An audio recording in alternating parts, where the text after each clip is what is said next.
Hello, this is Karen McIntosh, and I'm going to provide for you an overview of APA 7. In essence, this will look at how to format papers specifically for those doing work in a graduate program.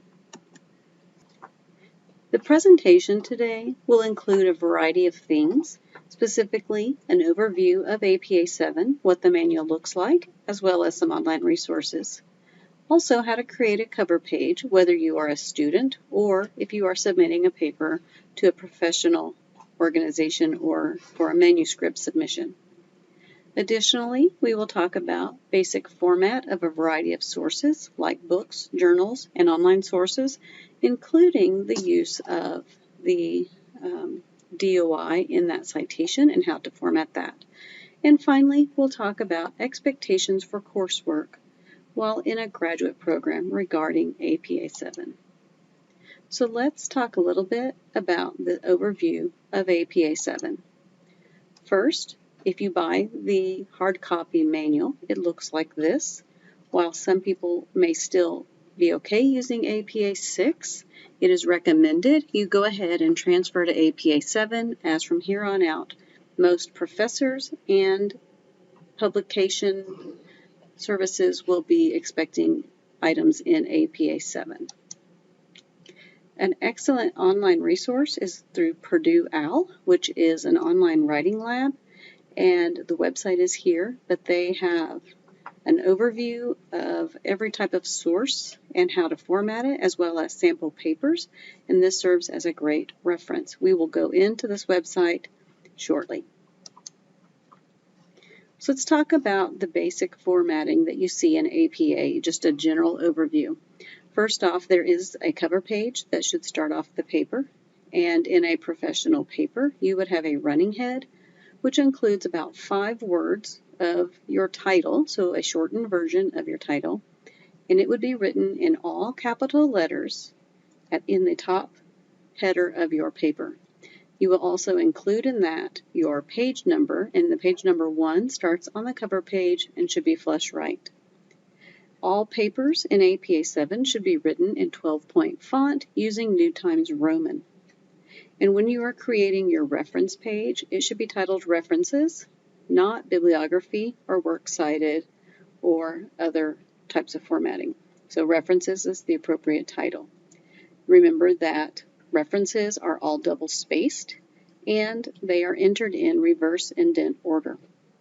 Additionally, authors are by last name, first initial, and in alphabetical order.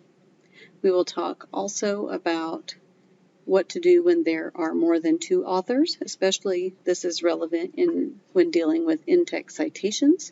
Your in-text citations, when you are paraphrasing, will be the author, comma, and the last date. Or if it's 2 authors, it'll be author, ampersand, author, comma, and date.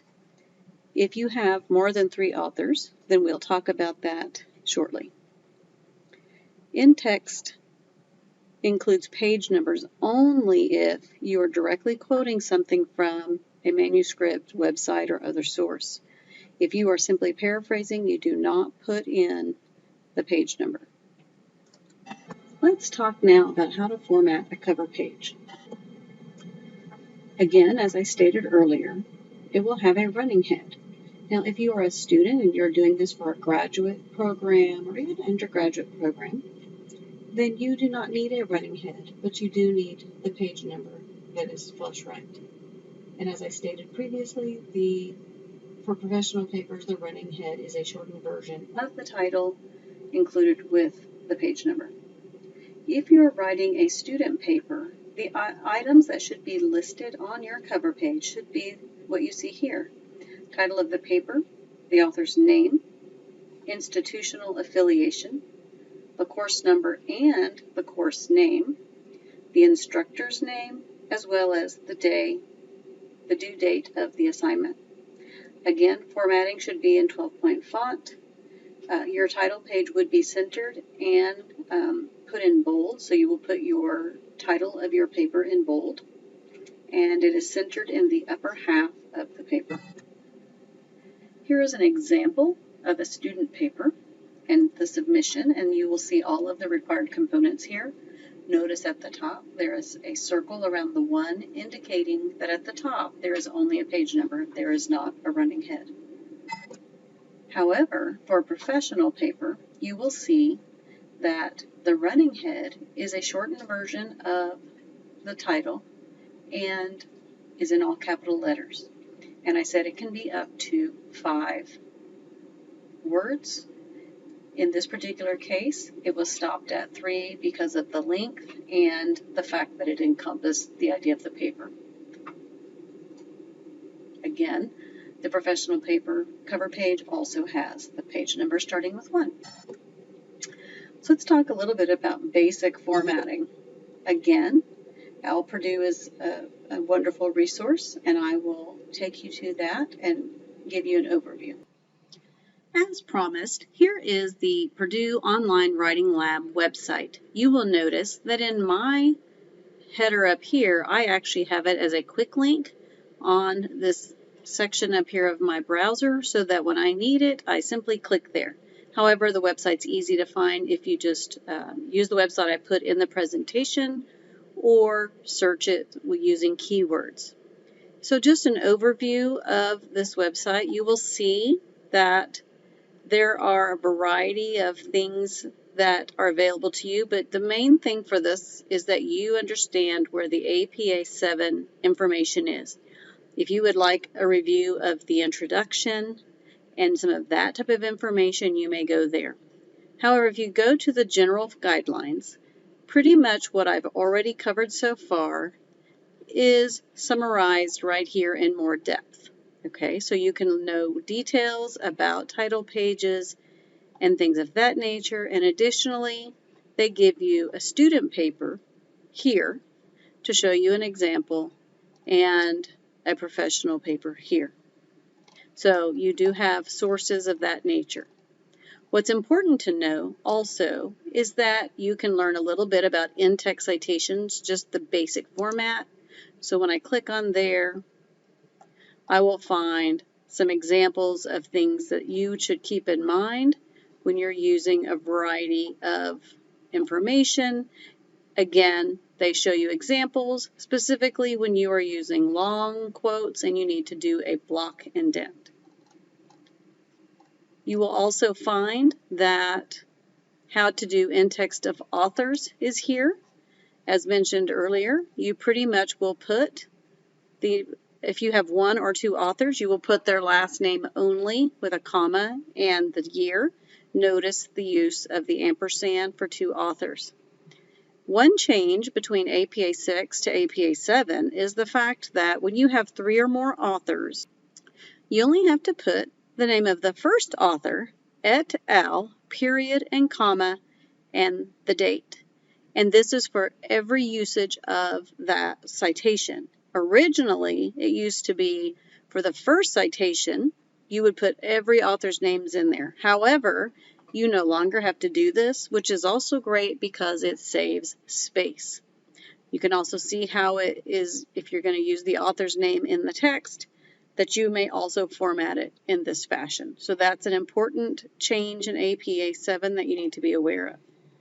Additionally, if I want to know how to cite authors, periodicals, books, other print sources, electronic sources, then these are things that I will want to go to and find the specific kind of source.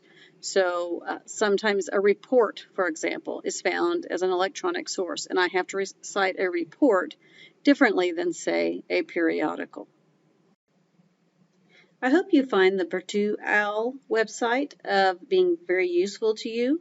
Here are some other examples that I provided to make it a little bit more simplistic regarding authors and in-text citation.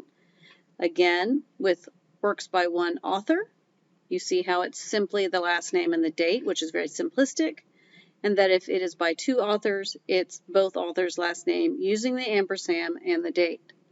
3 or more authors, again, is where we only use et al. We will never list out every single author except in our reference page. When formatting journal articles, one thing that you need to remember is when you're listing out the title of the article, you do not capitalize every single major word in the journal title, in the article title. You only capitalize the first letter of the first word in the title. The only other time you have capital words in your title in the reference page is when you have a word after a colon, then you would capitalize that first word, or you have proper nouns like United States or Spanish. Words like that would need to be capitalized. Regarding the title of the journal, all of the major words are in capital letters, but you also need to make sure that the journal title is also in italics. When possible, it is important that you include the DOI. DOI stands for Digital Object Identifier and is now found very commonly with journals and their citations. However, if the DOI is not available, then you just don't obviously include it.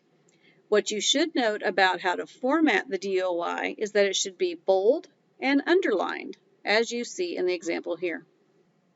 Regarding books, the same rules follow regarding the title of the book. Regarding books, you will follow the same formatting on the title as you did with journal articles. All major words will be in capital letters, and the title of the book is in italics. I would encourage you to look at Purdue OWL because there are other special considerations and formatting when you're looking at books that have editors, or if you have books that are with chapters or different volumes. So these are things that I will not go into in this presentation, but you should either consult your APA 7 manual or Purdue OWL.